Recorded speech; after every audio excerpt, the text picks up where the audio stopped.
What's going on, you guys? Before we start today's video, I just want to let you know that this video is sponsored by Warner Brothers on behalf of the film It Chapter 2, releasing in theaters September 6th, 2019. The movie goes into full details explaining the scary return of the evil clown Pennywise, who comes back 27 years later to hunt and torture members of the Losers Club. The movie is sure to send chills down your spine, and you can be a part of the hashtag #LosersStickTogether movement by experiencing the end of It this weekend. So be sure to grab your Losers Club, and the link will be in the description box below. Hello. This video is sponsored by Warner Brothers on behalf of the film It Chapter 2. Number 5. 15-year-old Chime Wise was a Jewish boy who was attending a yeshiva, a school that emphasizes the religious and ethical principles of Orthodox Judaism, in 1986. Chime was in his dorm room at his school in Long Beach, New York, when he was murdered on Halloween night.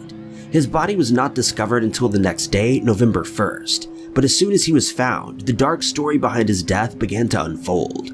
After the boy's body was found by peers, Detective Don Daly was called to the scene. It didn't take long for him and other investigators to reveal that Chime had been struck 2 times with a large object to the head. Daly described that there were no signs of robbery or a struggle at all. He concluded that the suspect must have been someone that Chime knew, or at least that the killer had tricked the teen into trusting him. November 1st was on a Saturday that year, meaning that most students and staff were unable to be interviewed due to it being the Sabbath. Even once their schedules were free, many were hesitant to speak with investigators for a variety of different reasons, mostly fear. Further investigation eventually changed Daly's predictions as an autopsy revealed that Chime had been struck while sleeping, meaning that the suspect likely snuck into his room. Other evidence also showed that Chime's body had been moved twice post-mortem, from the bed to the floor and then back to the bed. Investigators left the scene untouched after collecting necessary evidence, and a strange tradition began to occur.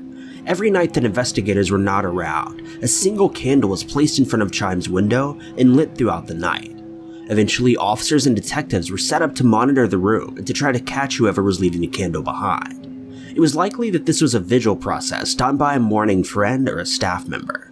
However, once detectives were put into place to catch the candlelighter, no more candles were placed in the window from then on, meaning that perhaps these actions were more sinister. A lengthy investigation followed, and several meetings were held by Daly, which required students, teachers, and rabbis to be present as detectives dug for information. No one was ever able to provide a witness report or an inside detail about Chime's life.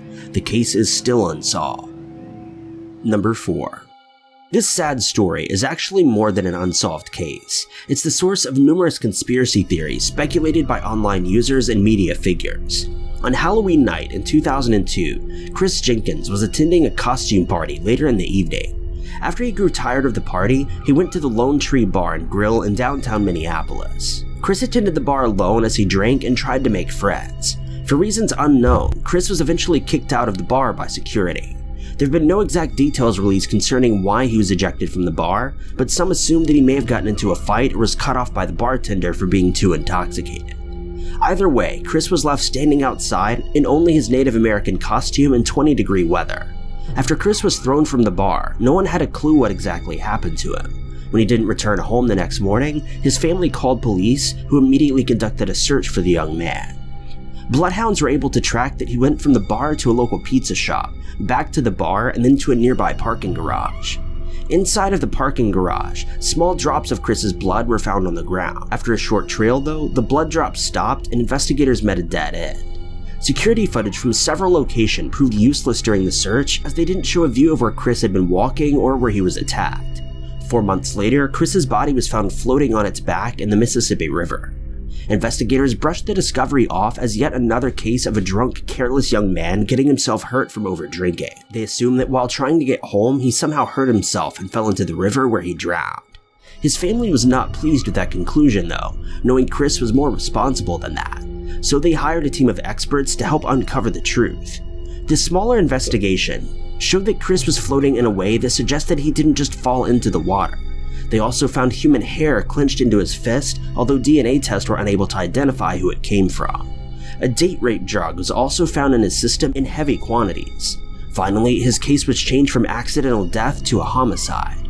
Unfortunately, the investigation eventually ran cold and was never solved. Online theories include that Chris was a victim of the smiley face killer, or that an officer was involved in his disappearance after Chris resisted arrest due to public intoxication. But I just wanted to remind you that this video is sponsored by Warner Brothers on behalf of the film It Chapter 2. Number 3. Cindy Song was a 21-year-old woman who went out partying one Halloween night in 2001 and unfortunately never returned. Cindy, dressed as a Playboy bunny, attended a Halloween event at a local spot called Players Nightclub. Cindy was accompanied by two very close friends of hers, and the trio had a blast at the Halloween party, dancing, singing, drinking, and sharing laughs. The bar shouted out its last call at around 2 a.m. Cindy and her friends filed out of the bar with the rest of the crowd. They then went to a friend's house in the area and played video games. Their night was simple and fun, with nothing too bad going on. Unfortunately, things changed the following day. Cindy was dropped off at home by her friends around 4 a.m. Her friends described her as slightly intoxicated, but insist that she wasn't in a dangerous mindset. Furthermore, her friends recalled feeling a sense of safety knowing that she got home. After Cindy was dropped off at home, she was never seen again. Cindy's friends and family tried to contact her the following morning well into the afternoon. They called her countless times but were unable to get through.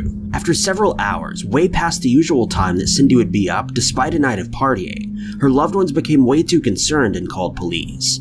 Officers arrived at Cindy's apartment to find that she was, as you'd expect, not home. There were no signs of forced entry or a struggle. It was clear that Cindy had made it home safely thanks to false eyelashes and backpacks being found on her nightstand and sitting on her table. The running theory was that Cindy eventually left or was taken from her home after a manipulative intruder convinced her to let them in. Cindy's purse was missing, however, which followed the theory that Cindy had left of her free will. The investigation dug into Cindy's phone records, emails, and daily routines. Nothing important was found to help the missing woman be brought to safety. A search lasted about a month but eventually was called off due to a lack of evidence and leads. Cindy's loved ones described her as outgoing, cheerful, and overall content with her life. It seemed unlikely that the woman would abandon her home and even her vehicle to run away somewhere else.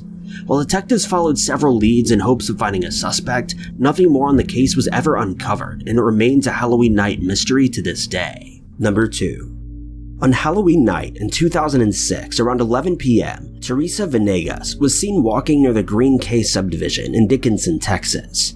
The 16-year-old girl had informed her parents that she had Halloween plans with friends that night and would not be returning directly home after school. However, she was supposed to come home before it got too late, but she never did. After a few hours of waiting and worrying, her family got police involved and a short search was set in motion. After interviewing friends of the young girl, it was discovered that she'd followed through with her Halloween plans but left the friend's house much later than planned. In fear of getting in trouble, she decided against calling her parents for a ride and decided to walk. She was seen by witnesses in the area of Green Cay subdivision walking toward the direction of her own neighborhood. Sadly, witnesses only saw her walking for a short time before she was out of view and never seen again. Her body was discovered when officers were interviewing school staff members at Dickinson High School.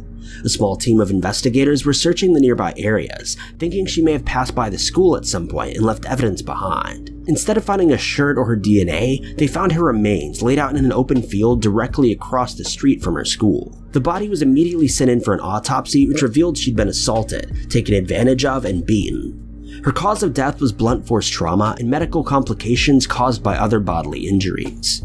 Teresa's hair had also been chopped off very short, for unknown reasons. However, it's likely that the suspect kept her hair as a souvenir, and male DNA was found on and in the young girl's body, but the match was never found. School cameras that were pointed toward the field were too low quality to properly capture anything more than darkness, meaning that the investigation came to a dead end just as fast as it opened up. The case initially brought in a series of possible suspects, but each one was let go either for lack of evidence or a confirmed alibi. Investigators claim that the case is still being worked 13 years later, but that regardless of how many leads they follow, no new evidence has been found. Some believe this crime was a Halloween hazing gone wrong for young freshmen.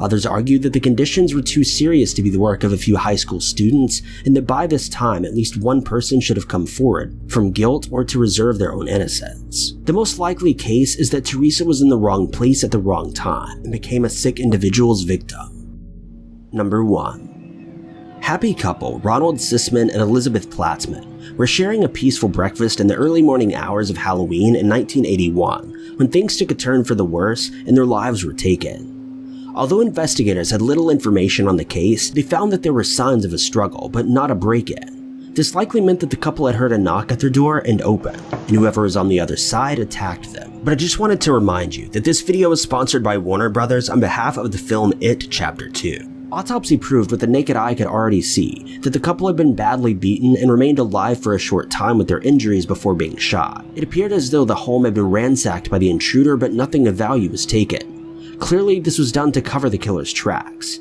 Ronald was allegedly involved in dealing drugs, so detectives immediately assumed that the murder was somehow related to his line of work. The most popular assumption was that Ronald had made a bad deal with the drug kingpin and was killed as punishment. However, things took a strange and dark turn when a prison informant told police that his cellmate had predicted the crime weeks before it occurred. The suspect who predicted the tragedy was David Berkowitz. Berkowitz was the notorious son of Sam killer who took the lives of innocent couples as part of a satanic ritual. Berkowitz beat and shot his victims before ransacking the scene and fleeing.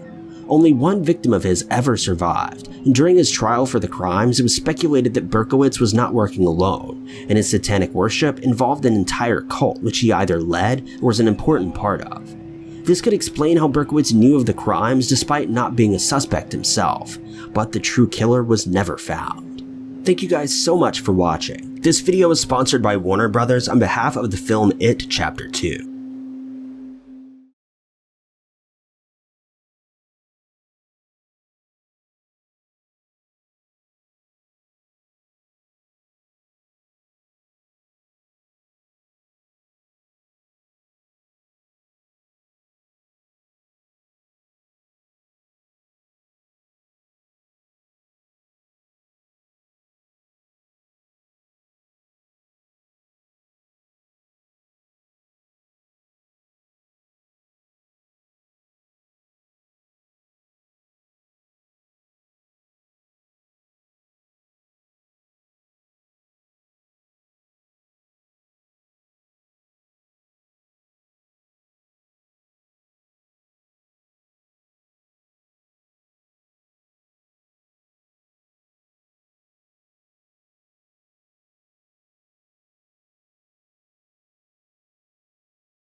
Back. We'll come back too.